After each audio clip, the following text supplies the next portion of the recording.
घर में गरीबी आने के 14 छोटे कारण। पार्ट 2। 8 दान नहीं करने के कारण। जी हाँ दोस्तों, दान नहीं करने से भी घर में दरिद्रता प्रवेश करती है। लेकिन मैं ये नहीं कहती कि आप अपनी क्षमता से अधिक दान दें या किसी वस्तु और धन को दान करें।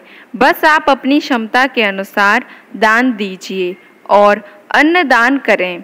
यदि आप 1 महीने तक किसी ब्राह्मण या भिखारी को अनाज का दान नहीं करते हो तो इससे आपके घर में दरिद्रता प्रवेश करती है, क्योंकि शास्त्रों में भी कहा गया है कि अन्नदान महादान होता है। पर यदि किसी ब्राह्मण को आप अन्नदान करते हैं या किसी ब्राह्मण को भोजन कराते हैं जिससे आपको पुण्य की प्राप्ति होती है और आपके घर में सकारात्मक ऊर्जा का वास होता है, जिससे आपके घर में कभी भी दरिद्रता प्रवेश नहीं कर सकती है। 9 टूटे हुए बर्तन में खाना खाने से। टूटे हुए बर्तन में खाना खाने से भी घर में दरिद्रता और गरीबी आ जाती है। टूटे हुए बर्तन में यदि आप खाना खाते हैं तो इसे वास्तु दोष माना जाता है। आप बहुत से लोगों को बोलते हुए सुने होंगे कि टूटे हुए थाली में खाना नहीं खाना चाहिए, क्योंकि टूटे हुई थाली में दरिद्रता का वास होता है, जिस कारण से घर में गरीबी और दरिद्रता का प्रवेश होता है। इसलिए यदि आपके घर में कोई टूटी हुई थाली हो तो आप उसमें भोजन ना करें। 10 जुआ खेलने से भी घर में गरीबी और दरिद्रता आती है।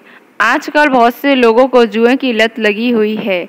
जुआ खेलने से किसी का भी भला नहीं हुआ है, लेकिन फिर भी बहुत से लोग जुआ खेलते हैं और जुआ खेलने से घर में गरीबी आती है, क्योंकि जुए में आप भले ही एक दिन जीत जाओ लेकिन दूसरे दिन फिर हार जाओगे।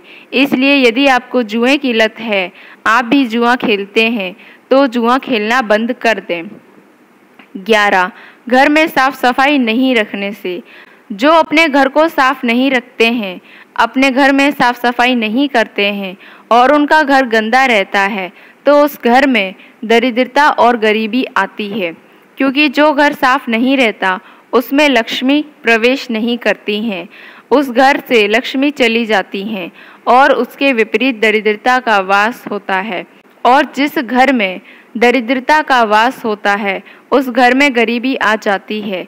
इसलिए यदि आप गरीबी को दूर करना चाहते हैं तो अपने घर की साफ सफाई रखें।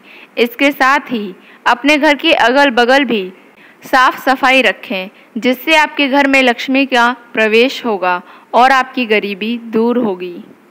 12 गरीबों को सताने से। यदि कोई आपके घर के आसपास गरीब है तो उसकी मदद करना चाहिए, लेकिन बहुत से लोग होते हैं कि जो गरीब होते हैं उसे सताते हैं और गरीबों को सताने से घर में अक्सर गरीबी आती है। यदि आप किसी की मदद नहीं कर सकते तो उसे सताना नहीं चाहिए। यदि आप किसी गरीब को सताते हैं तो आपके घर में दरिद्रता का वास होता है, क्योंकि जहाँ किसी की इज्जत नहीं होती उस घर से लक्ष्मी चली जाती हैं। इसलिए दोस्तों, किसी भी गरीब को सताना नहीं चाहिए। जहाँ तक हो सके उसकी मदद करनी चाहिए, और यदि आप गरीबों की मदद करेंगे तो आपके घर में कभी भी दरिद्रता का वास नहीं होगा और आपके घर से गरीबी हमेशा के लिए दूर हो जाएगी। 13 घर में पूजा पाठ नहीं करने से। जी हाँ दोस्तों, घर में पूजा पाठ नहीं करने से घर में दरिद्रता का वास होता है। इसलिए घर में हर रोज पूजा पाठ करना चाहिए। आप किसी भी देवी देवता की पूजा कर सकते हैं।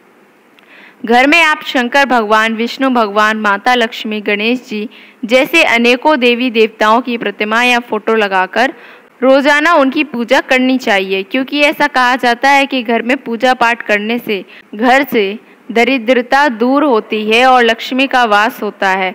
इसलिए आप अपने घर में रोजाना पूजा पाठ करके गरीबी और दरिद्रता को दूर कर सकते हैं। 14 खड़े होकर पेशाब करने से। खड़े होकर पेशाब करना भी एक वास्तु दोष माना गया है, क्योंकि जब खड़े होकर पेशाब करते हैं तो पेशाब के कुछ छींटे पैर पर गिरते हैं और पेशाब की छींटे पैर पर गिरना वास्तु दोष माना गया है, और इसी कारण से घर में दरिद्रता का प्रवेश होता है। यदि आप इससे बचना चाहते हैं तो बैठकर पेशाब करें या तो फिर पेशाब के छींटे अपने पैर पर ना गिरने दें।